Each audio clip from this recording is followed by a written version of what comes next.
तिसरे पोलीसवाला म्हटलं की आपल्याला पैसा खाणारा वाटते, पण नाही रे बाबा, त्यांच्यातही एक माणूस लपलेला आहे.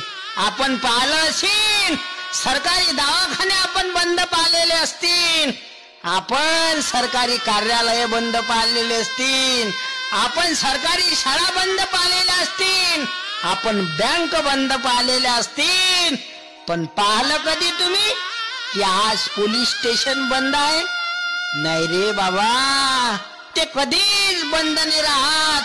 दिवाळी सारखा सण आपण दिवाळी साजरी करतो, घरा शेजारी फटाका पेटवतो, आपण मोठी दिवाळी साजरी करतो, पण ते पोलीस वाले आपल्या गावात असतात, आपल्या रक्षणाकरता.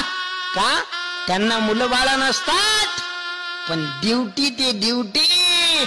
आयुष्यात सगळ्यांना खराब म्हणणं सोडून द्या, पोलीस वाले आहेत म्हणून हा महाराष्ट्र सुखानं नांदत आहे, सुखानं नांदत आहे दादा.